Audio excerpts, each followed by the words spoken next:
ዘይት የምትነግዱ ውሃ የምትነግዱ ፎቶአችሁን ለጥፋችሁ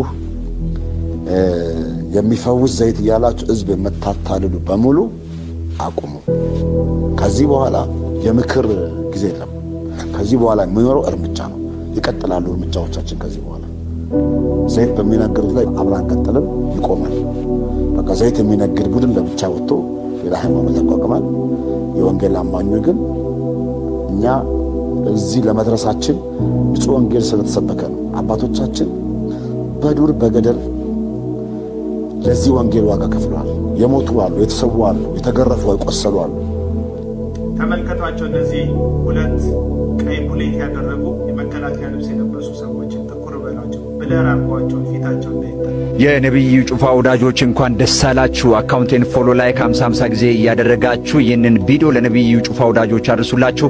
በመጨረሻም ክራይስት አርሚ ቤተክርስቲያን አኖንቲንግ ኦይል ወስዶ የተፈወሰው ሰው ለምስክርነት ሲመጣ ሽጉጥ ይዞ በመምጣት አደጋ ውስጥ በገባውበት ሁሉ ይሄ ያስኩት ሽጉጥ ሳይሆን የተጸለየበት እግዚአብሔር ኃይል ያረፈበት ዘይት ከሞት ታድጎኛል ሲል የካውንስሉን የዘይት አትግዙ ውግዘት ውድቅ አድርጓል። እግዚአብሔር ሰው ይሄ ሽጉጥ የካውንስሉን የዘይት አትግዙ ውግዘት ውድቅ አድርጓል።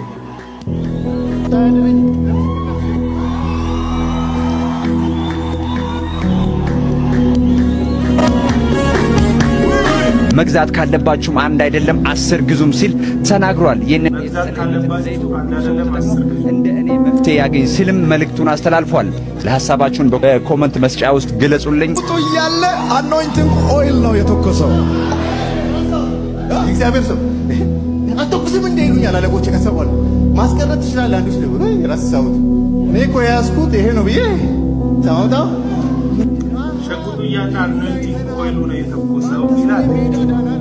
ግን ጩፋ በሪያሊቲ በአኖይንቲንግ ኦይሉ አያም ያው ገበያና ንግድ ስለሆነ እየጨበጨበ ራሱ ያበለጸገበታል እንጂ በምስሉ ላይ እንደምትመለከቱት ደቡብ አፍሪካ በሄደ ጊዜ ፊታቸው በጭንብል በደበቁ መሳሪያ በታጠቁ ሰዎች ሲጣበቅ ነበር። ስለዚህ አንድ ብልቃጥ ለምን ኪስ ውስጥ ከተዋል ዞረም የሚል ጥያቄ መጠየቅ እንችላለን። ምን ያህል ራሳችሁን እያታለላችሁ እንደሆነ ይህን ሰው የምትደግፉ ሰዎች መጽሐፍ ቅዱስን ጠቅሰን ብዙ ጊዜ አስረድተናቸዋል። ሎጂኩን ደግሞ እንድትመለከቱት ነው። ልክ እንደዚህ ሽጉጥ አምጥተው መድረክ ላይ ያስቀመጡ ድራማ የሚሰሩ ቅጥረኛ ምስክርነት ሰጪዎች ደግሞ ብዙ ናቸው። ለዚህ ደግሞ ከ6 ዓመት በፊት በብዙ ድብደባና ስቃይ ምክንያት እውነቱን ገልጦ መልእክቱን እንዲቀይር የተደረገው መንግስቱ ምስክራችን እዚህ ላችኋል። መንግስቱ በለጠ ጩፋ በሚሊዮን የሚቆጠሩ አጋንንት አስወጣው ያለው ሰውዬ ይሄ ሰው ሶሪያ ነበራችሁ። ከሶሪያ ነው የተላካችሁ። ከሶሪያ ወደ ኢትዮጵያ መጣ። ኢትዮጵያን ልንበጠብጥ ነበር ከለከልከን። እንደ ሶሪያ ልንበታታት ነበር። ስሜ መንግስቱ በለጠ ይባላል። የትውልድ አገሬ ወላይታ ዞን ዱጉና ፋንጎ የሚባል ወረዳ ነው። በነብዩ ጩፋ ቸርች ሻሸመኔ በ12 መስከረም 12 በተደረገው ላይ 5 ሚሊዮን አጋንንት እንደወጣልኝ ናውጣና ስንት ናችሁ በሱ ላይ ያላችሁት? 5 ሚሊዮን በናፍሶች። ኦኬ ነብዩን ግደል ተብላችሁ ነው የመጣችሁ? ሁለት ሰዎች መጥቶ አነጋገሩ። አንደኛው የራሱ የእዩ ጩፋ ወንድም። በዚህም መሰረት ቤተክርስቲያኗ መንግስቱ በለጠ የተባለውን ግለሰብ በሕግ አግባብ እንዲጠየቅ እንደምታደርግ የተገለጸ ሲሆን ይህ ግለሰብ ዳግም ጥቅምት 17 2011 ዓ.ም በወላይታ ሶዶ ከተማ ፉንዱኒያ ሜዳ ላይ በመገኘት ተመልከቷቸው። እነዚህ ሁለት ቀይ ቡሌት ያደረጉ የመከላከያ ልብስ የለበሱ ሰዎች ጥቁር በላቸው ብለር አርጓቸው ፊታቸው እንዳይታይ ተመልከቷቸው።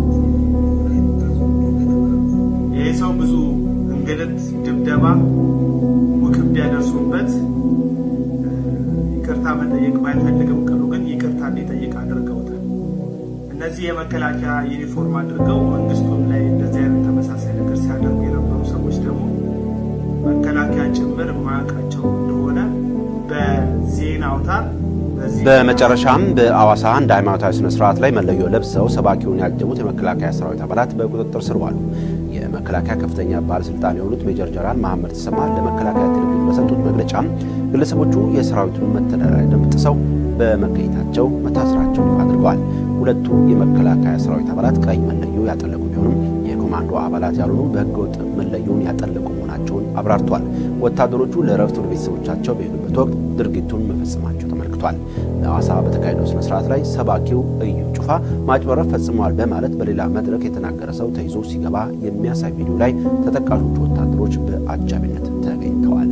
በቅርቡ ሐዋሳ ላይ ተመልከቱት ነበረው በለጠን ያስጨነቁ ያሉት የደብደበው በሐሰት አስጨንቀውት የኢትዮጵያ ድራማ እንደሆነ ከፍሎት 10 ሚሊዮን አጋንንት ብሎ እንደጮኸ ክፍያ እንደተቀበለ ባጋለጠው ጊዜ አዋርበው አይ ሌሎች ከፍለው ነው ብሎ እንዲመሰክር ከእንደገና በድብደባ ብዛት ሐሳቡን አስቀይረውታል። የበለጠ የመንግስቱ በለጠ ሐሳብ ማለት ነው። የሰራዊት አባላቶቹ ለአገር ቤት ፍቃድ ወደ ቤተሰብ ሄደው እዛ ከበረፍት ይህን ይመስላል። እንግዲህ እነዚህ ሰዎች ሐሰተኛ ምስክሮችን አጋንንት አለበት እያሉ ሽባ ነው እያሉ እውር ነው እያሉ እንደዚህ ወለድ አይችልም እያሉ ብዙ ምስክርነቶችን ፋብሪኬት እያደረጉ በየመድረኮቻቸው አቅርበው ራሳቸውን እንደፈዋሽ እግዚአብሔር ከነሱ ጋር እንደሆነ አድርገው ድራማ ይሰራሉ። እግዚአብሔር ግን ጭራሽ ከነዚህ ሰዎች ጋር ከእውነተኞቹ ጋር ይህን የኛ አምላክ አይፈውስም፣ አያደርግም፣ አይረዳም፣ አይሰራም እያለን አይደለም። በደንብ በህይወቴ ብዙ ነገር አይቻለሁ። እኔም ብዙ እልፍ ክርስቲያኖችን የእግዚአብሔርን ሕያውነት አይተናል፣ እንመሰክራለን። በእነ እዩ ጩፋ የሚደረገው ግን ከድራማ የዘለለ